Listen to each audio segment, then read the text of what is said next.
अस्सलाम वालेकुम students.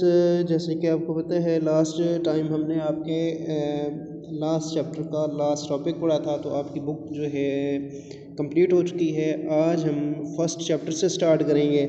First chapter में जो है ज़्यादातर चीज़ें आप लोगों की पढ़ी हुई हैं, तो मैं थोड़ा सा आपको गाइड करता जाऊंगा। यहाँ पे ये जो पहला टॉपिक है बेसिक डेफिनेशंस वाला, इसमें आपने एक मैटर की डेफिनेशन करनी है, सब्सटेंस की, मिक्सचर की, और फिज़िकल प्रॉपर्टीज़ और केमिकल प्रॉपर्टीज़। तो इसमें मैटर के बारे में सिंपली उसने बताया हुआ है कि कोई भी चीज़ जो जगह रखती, जो वज़न रखती है और जगह घेरती है, उसे हम जो है अपना मैटर का नाम देते हैं। और इसी तरह से हमारे इर्द गिर्द वो कहते हैं जितनी भी चीज़ें हैं वो सारी मैटर कहलाती हैं। और अगर वो कहता है कि हम बात करते हैं किस चीज़ की, भला सब्सटेंस की, तो मैटर अगर प्योर फॉर्म में होगा तो हम उसे सब्सटेंस कहेंगे। इसी तरह से वो कहता है हर चीज़ जिसकी कंपोजिशन फिक्स्ड हो और वो ख़ास प्रॉपर्टीज़ रखती हों, तो उसको जो है हम क्या नाम दे रहे हैं जी, सब्सटेंस का। और एवरी सब्सटेंस है फिक्स्ड कंपोजिशन। और उसके बाद जी मिक्सचर की डेफिनेशन बता रहा है। तो मिक्सचर की अगर बात करते हैं तो यहाँ पर उसने बहुत ही शॉर्ट बताई हुई है। ये आगे मिक्सचर की आएगी, अपनी डेफिनेशन मिक्सचर वाली वो याद रखनी है। उसके अलावा होमोजेनस और हेट्रोजेनस की बात कर रहे हैं, तो ये भी आगे मिक्सचर आएगा, तो उसमें हम देख लेंगे, डिटेल में डिस्कस करेंगे इस चीज़ को। अच्छा, इसके बाद है जी फिज़िकल प्रॉपर्टीज़। तो फिज़िकल प्रॉपर्टीज़ में कोई भी प्रॉपर्टीज़ जो फिज़िकल स्टेट ऑफ मैटर के साथ या सब्सटेंस के साथ ताल्लुक़ रखती हैं उन्हें हम फिज़िकल प्रॉपर्टीज़ कहते हैं। और अगर केमिकल प्रॉपर्टीज़ जो हैं ये डिपेंड कर रही होती हैं किसी भी चीज़ की कंपोजिशन के ऊपर, और नीचे फिर इनकी प्रॉपर्टीज़ भी साथ में मेंशन है। फिज़िकल प्रॉपर्टीज़ हैं कुछ, ये कलर, स्मेल, टेस्ट हो गया। और केमिकल प्रॉपर्टीज़ की बात करें तो इसी तरह केमिकल प्रॉपर्टीज़ में भी वो बता रहा है कि जब हम एक सब्सटेंस को, कोई भी सब्सटेंस जो केमिकल चेंज से गुजर रही हो तो, और न्यू सब्सटेंस बना रही हो, तो वो हमारे पास केमिकल प्रॉपर्टीज़ होंगी, केमिकल चेंज होता है। और इसी तरह से अगर वो कहता है कि हम डिकम्पोजिशन ऑफ वाटर की बात करते हैं तो वो भी एक केमिकल चेंज है। उसके अलावा यहाँ पे उसने बताया हुआ है मैटर के अलावा उसने क्लासिफिकेशन कंप्लीट करके दिखाई हुई है कि मैटर को किस तरह से, मैटर को दो हिस्सों में तकसीम करते हैं, सब्सटेंस में और मिक्सचर में।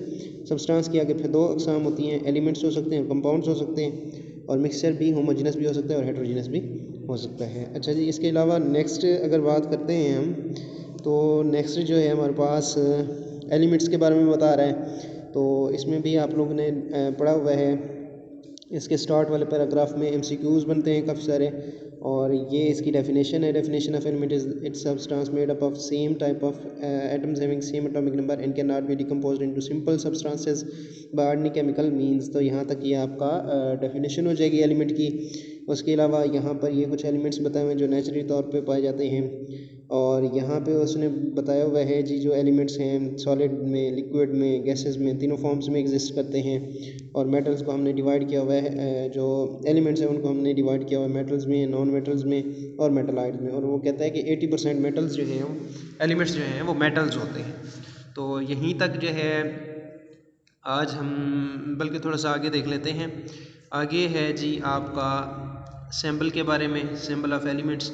तो ये यहाँ से आपने इसकी डेफिनेशन यहीं तक इसकी, बल्कि इसे थोड़ा सा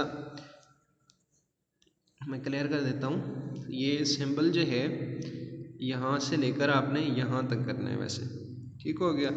और तो इसमें सिर्फ ये बताया हुआ कि एलिमेंट्स जो हैं उनको हम रिप्रेजेंट करने के लिए सिंबल लिखते हैं उनके नाम देने के लिए। जैसे H हाइड्रोजन के लिए, N नाइट्रोजन के लिए, C कार्बन के लिए। और ये नाम जो है इंग्लिश लैंग्वेज से हो सकते हैं, लैटिन से हो सकते हैं, तो किसी भी लैंग्वेज से हो सकते हैं।